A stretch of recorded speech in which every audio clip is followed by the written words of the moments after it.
Hello, lovely people. Welcome to my end of summer book haul. Doobie doobie doobie doobie doobie doobie doobie doobie doobie doo. Doobie doobie doobie doobie doobie doobie doobie doobie Sophie vlogs. As you know, I was on a book buying ban for the first 6 months of this year. I am not on the ban anymore, and I might have let it go to my head. I also had a birthday, so some of these are birthday presents. I thought I'd do what I normally do, where I chat you through what the books are, but also where I got them, what tales might have led to them entering my life, etc. As we all know, I'm having an art book moment. I make no apologies for it, and there's going to be quite a lot of art books in this haul. But my partner really took that to heart when buying me books. I had this little book pairing that I'm really excited for, and that consists of Self Portrait by Man Ray, and then Kiki Man Ray, Art, Love and Rivalry in 1920s Paris by Mark Braude. I'm really interested in Man Ray. I have a Man Ray photography book that I've talked about on the channel before. I think I read it. I think I reread it in January. I think it's in my January reading wrap up. So I find Man Ray really interesting as a photographer. When I was reading the Surrealism book by Sue Rowe earlier this year, I realised that whilst Surrealist artists maybe not wholly my jam, Man Ray is definitely one who is associated with the movement who I am really interested in. So that's why I was really interested in reading Man Ray's sort of self-portrait, because it's like his autobiography, and I know that he did a lot more than just photography. Like on the back it says painter, photographer, sculptor, filmmaker and writer. So I'm really interested in learning more about Man Ray in his own words. But someone who I found really fascinating is Kiki de Montparnasse. So this one I've been really wanting to read for ages, because as well as a performer, it says on the back she wrote a best-selling memoir, she sold out exhibitions of her paintings and shared drinks with the likes of Pablo Picasso, Peggy Guggenheim and Marcel Duchamp. She really shone brightly at the time, but now Man Ray is the one that we all remember. So these two I'm hoping to read fairly close to each other. I'm really interested to just like explore this moment. He also bought me this beautiful book. This is Art Nouveau Masterworks by Rosalind Ormiston and Michael Robinson. This is just a stunning book. I love Art Nouveau, but I would say that I don't know enough about the people involved in it as much as I would like to. So I went to a Toulouse-Lautrec and the Masters of Montmartre exhibition in Bath not that long ago, and that really set me off wanting to explore a few people in particular who are featured in this, which is wonderful. This covers Art Nouveau, but it also covers some movements that are sort of influenced Art Nouveau or were offshoots of it. So it talks about lots of different artists, and I'm really hoping I can use it as like a springboard, so people who I'm particularly interested in, I can go off and explore further. My lovely friend Mark got me a really interesting book that I didn't know existed. This is Matrix, a collection of British seals by David Morris, and it is all about seals. Now, Mark didn't know this, but I inherited some little seals from my grandmother, which have been in the family for a really long time, but they are absolutely tiny. One of them is literally like this big, and it's a tiny little deer, and I've always been fascinated by them, and I wish I knew the stories behind them. I have no idea how they came to be in our family, or frankly, what on earth they were used for. And this is just like a book that is just really interesting seals from history, and I just think that it's going to be really fascinating. So I'm really excited to just, just like tchotchkes, knickknacks, little sparkly gem-like things, and little magpie. And I find that really interesting. So I can't wait to look at that. And then the final like birthday book moment are books that my lovely dad got me. As you will know, if you've been here for a while, it is always tradition. My dad gets me something comic related, usually 2000 AD. And this birthday we have Defoe Volume 1 by Pat Mills and Leigh Gallagher, which is kind of a 1600s zombie comic. Like, he's going around and putting down zombies in the 17th century London, and the capital is besieged by the flesh-eating undead who rose from the ashes of the Great Fire. Dad also picked up on the art book moment somehow. I don't know how, but he also got me The Art of Jim Burns' Hyperluminal, which has a foreword by Joe Haldeman. This is a science fiction artist that my dad really likes, so he essentially just got this for me because it's one of his favourite artists and he thought that I would enjoy exploring his work. And I'm really excited to. It does feel like look at these kind of, like this kind of style. I think it's going going to be really cool. I think there's going to be some really interesting like sci-fi ideas and stuff explored here. So I'm really looking forward to this. And finally, he got me The Mysteries of Ancient Egypt, an illustrated reference to the myths, religions, pyramids and temples of the land of the pharaohs by Lorna and Lucia Gahlin. I have been having an Egyptian moment. I've specifically been having a bit of a Cleopatra moment, as you'll know if you've seen my July reading wrap up, although I have no idea if this will be posted before or after that. But spoiler alert, having a bit of an Egyptian moment. I did study Egyptian hieroglyphs when I was at university, but I've been trying to like just get back in and learn a bit more of the history because it was so vast. That's what absolutely blows my mind about ancient Egypt, is just like the sheer amount of time that encompasses. Wild. So this should be really interesting and really help me actually do that, like fleshing out my understanding of this time period. Everything else is books that I bought myself. I allowed myself to buy some books for birthday and then I've just not stopped. A book that ties into that Egypt book quite nicely is Mummified, The Stories Behind Egyptian Mummies in Museums by Angela Stienne. The author of this book posted that she was really close to being able to get a paperback print run, but her publisher said that they wouldn't be able to do it unless they were able to sell the 2,000 hardcover books that they still had in stock, so by a certain date. And I have been wanting to read this book for ages, and I just thought, hey, this is the moment to buy the book. This is the moment. Like, this could have a real tangible effect on her life. Really interested in how we have treated mummies throughout history, because there like the wild things people have done with mummies. People have used mummies as makeup. People have used mummies. They've ground it up and used it as pigment. People have sniffed them and all this. And I think it's actually deeply disrespectful because that is a dead person. And I also I don't like looking at unwrapped mummies because I feel like it's really disrespectful to the person who wanted to be wrapped for the rest of their time on this earth.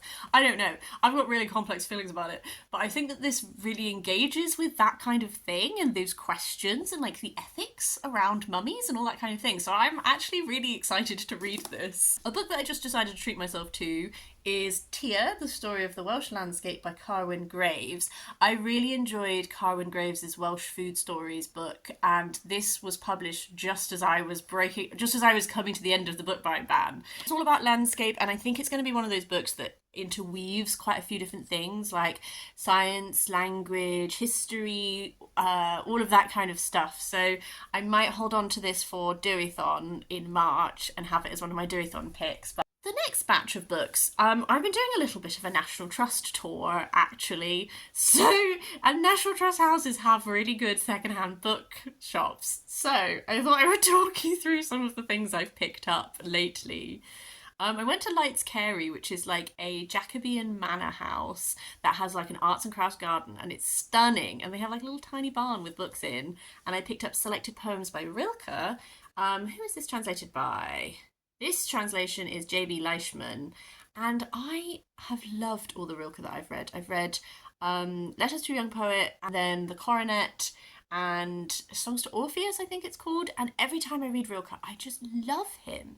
And it's absolutely wild to me that I don't have an actual collection of his poetry. So I saw this for a little £1, and I'm really looking forward to dipping back in. I don't read poetry that regularly, but I am trying and do like a poetry collection a month or a poetry collection every 2 months or something like that. So really looking forward to dipping my toe back into Rilke. My actual birthday, we went to Tintersfield, which is a beautiful house. It's very like Oxford Revival kind of style. It's a little hodgepodge of like, this bit you can tell was built in this time, and then they built this bit, and then this bit. I really like that kind of thing. And so I got some arty books from their secondhand bookshop, including Toulouse-Lautrec by Renata Negri.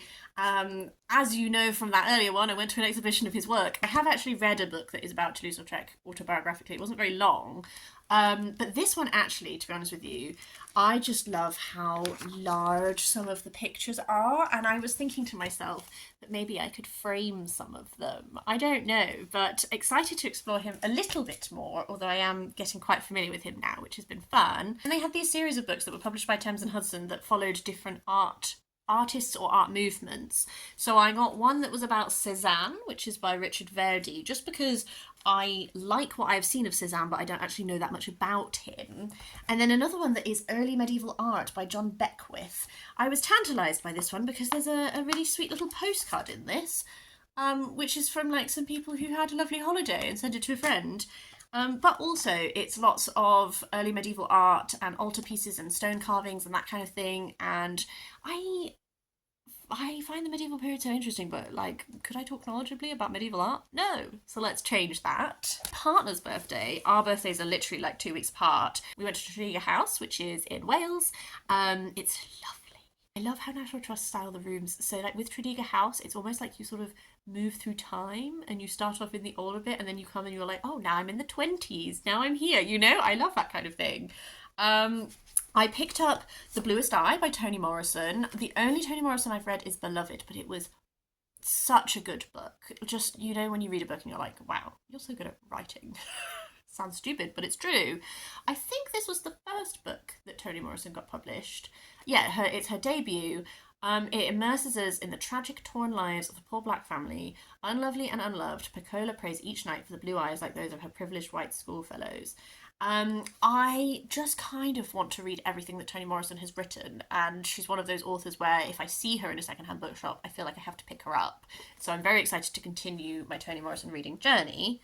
I also got On Art and Life by John Ruskin, which is a very small, I think it's like extracts from a larger work, but John Ruskin is a figure who I am very familiar with the biography of his life because I read a lot about the Pre-Raphaelites, but I've never actually read his own writings on art, and he was so influential in the Victorian era. He's one of the people who really championed the Pre-Raphaelites and helped them gain much more like mainstream acknowledgement and that kind of thing. So I don't think I like him as a person, but I'm interested to dip into his opinions on art. Japanese colour prints, which is part of the Great Artists collection, because I previously have gone to a Japanese prints exhibition at Bristol Museum, which I really enjoyed, and I wanted to explore further. And so it's just like loads of really beautiful artworks. But I'm kind of hoping that when I read this, I can see whose work I particularly like and go off and explore them further.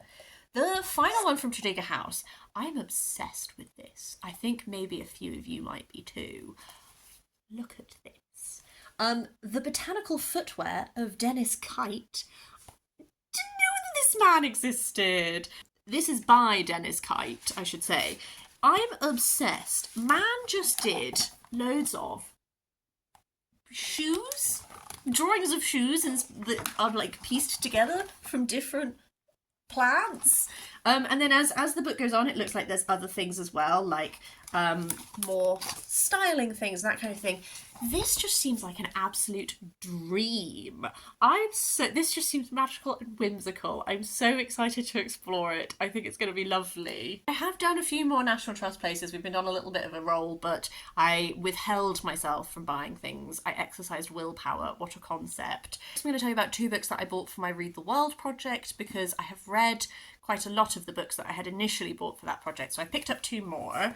The first one is Nervous Conditions by Tsitsi Dangarembga.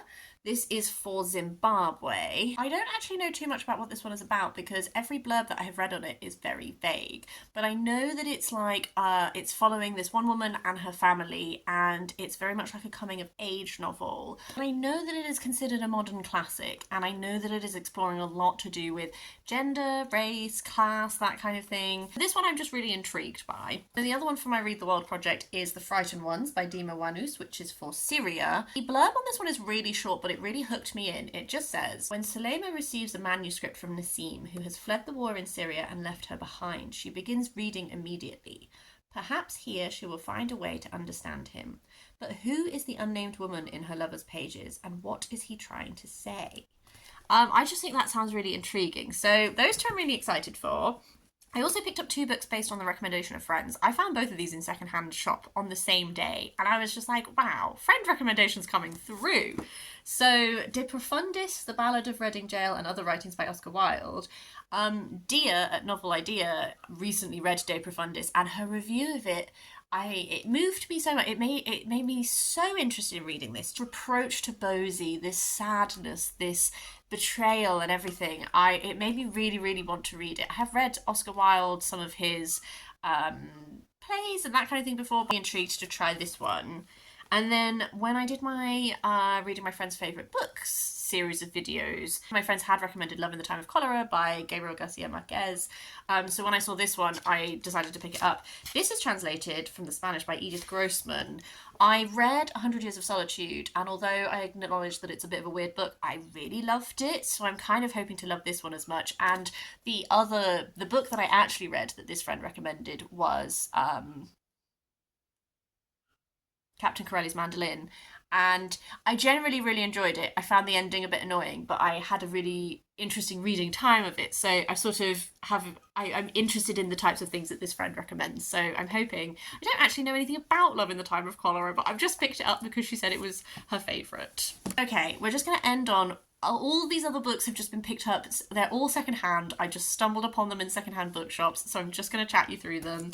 First up is The Seasons of Trouble, Life Amid the Ruins of Sri Lanka's Civil War by Rohini Mohan. I'm really trying to flesh out my understanding of moments in history that I don't know very well. But reading The Seven Moons of Mali Almeida, sort of, that was set during part of the Civil War, and it made me want to then go off and read a non-fiction book to understand that better. And so that's what I'm hoping to get from this. I also picked up Painter to the King by Amy Sackville. This is a historical fiction book that is about Velázquez. Again, I don't know what order this is going up, but in my first half of my August reading wrap up, I talk about The Vanishing Man by Laura Cumming, which is all about Velázquez and this particular painting, but also him in general. So he's not a painter that I know very well, but I was enjoying listening to that, and then I stumbled upon this, saw the cover, and I was like, that's Velázquez. And then there's this bit in the blurb that I think sounds really interesting. So we're seeing the world through Velázquez's eyes. He's at the court in Spain of Philip IV.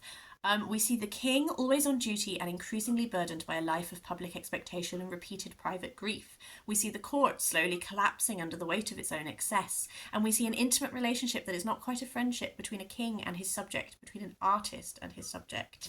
I think that sounds like such an interesting perspective to read a historical fiction from, so that should be really intriguing. What I pounced on, because it was a recommendation left in one of the comments of one of my videos, is The Hearing Trumpet by Leonora Carrington. And this was when I was reading about surrealism. This was one of the recommendations that you guys gave me of where to go with surrealism in literature rather than reading about like surrealist painters. This sounds so weird. So it's this 92-year-old woman who is committed. She realizes that her family are plotting to commit her to an institution. She finds herself stuck in this retirement home where the elderly must inhabit buildings shaped like igloos, endure twisted religious preaching, and eat in a canteen overlooked by the mysterious portrait of a leering abbess.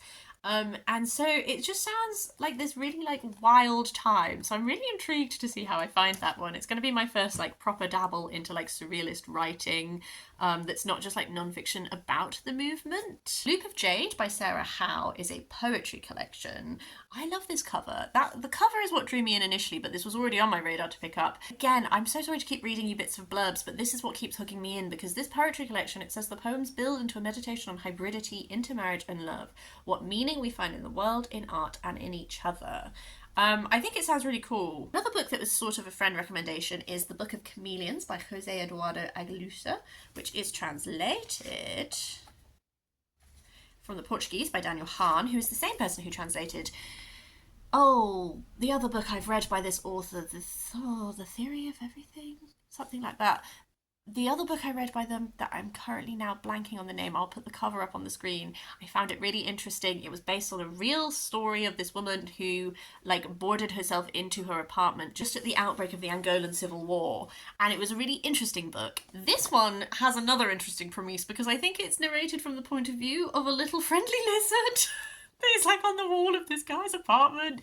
I don't need to know anything else. That's so weird. I'm here for it. Midnight Never Come by Marie Brennan. I read Marie Brennan's, the first book of her Little Dragon series thing, and I thought it was fine, but I didn't love it. Whereas this one sounds a little bit more my cup of tea, because it's set during the reign of Elizabeth I. In hidden catacombs under England, there is like this other queen who holds court, who's like a fairy queen. So these two courts are sort of like interdependent on each other. They become really interweaved, and we're following someone who's been sent from the fairy court to Elizabeth I's court to monitor and manipulate Elizabeth's spy master. But she discovers this other person who has influence, and it's like, I think it's going to be very like political in like a very plotty, like people hatching plots and all of that kind of like spying and all that kind of thing. I think that sounds really fun. So I've been wanting to read that one for ages. That's one of the books that's been on my Goodreads to read shelf for like the longest amount of time. So I'm really excited to have stumbled upon it in the wild. Another arty book is Arthur Rackham, A Life with Illustration by James Hamilton. Arthur Rackham is such a gorgeous fairy tale illustrator. Like, you probably will be, he's got such a distinct style that you might have seen his work on various editions of things. I love his work, and I don't know anything about his life. I don't know anything about him in the context of his time or anything like this. So excited for this one. I lit up when I spotted that one. Funny Boy by Shyam Selvadurai is another Sri Lankan writer, actually. This is described as a novel in 6 stories, so I think it's 6 interconnected short stories, but it's about queer experience in Sri Lanka, which is why I'm really interested in reading it. Penultimate book is The Kingdom of Back by Marie Lu. I cannot remember who loved this book, but someone adored this book, and that is why it has been on my radar for so long. It's following Mozart's sister, who in real life was considered to have had the same level of talent as Mozart, but because she's a woman, her life expectancy was go off, get married, have kids, don't pursue this professionally. And this is sort of exploring her character. And so the idea of this is that as Wolfgang, his talent is eclipsing her, a mysterious person appears and offers her like an escape and like a deal and that kind of thing. So I think we're getting like a little bit fantastical, but that concept is just so interesting. And then finally, would you believe it, it's another arty book. This is Sonia Delaunay. This is by Tate Publishing because it's made up of lots of essays and stuff with different contributing writers. Sonia Delaunay is another artist that I find really interesting. She did these very like blocky, colourful pieces, but she also dabbled in stuff like fashion and that kind of thing. I first discovered her when I was doing textiles because we used her as some inspiration for some work that we were doing in that course. When I saw this in a Little Oxfam, I absolutely pounced on it because I would really like to understand her better in her context and just the sheer amount of stuff that she did. So that's very exciting. That's the end of this little haul. I've had a really fun time buying books again. I love secondhand book buying. I love when you just find yourself in a little tiny little barn with books in, and it's like, oh, paperback's 50p, hardback's £1, and then you just squirrel through a load of boxes until you find little interesting gems. It is my favourite way to shop. So yes, I would be really, really interested if you have read any of these to hear your thoughts on any of them or anything like that. Please do leave me a comment down below if you fancy it. In the meantime, I hope you're having a lovely time. I hope that wonderful books have entered your lives recently. And I will see you next time for something different, potentially a video where I talk about reading some of these books.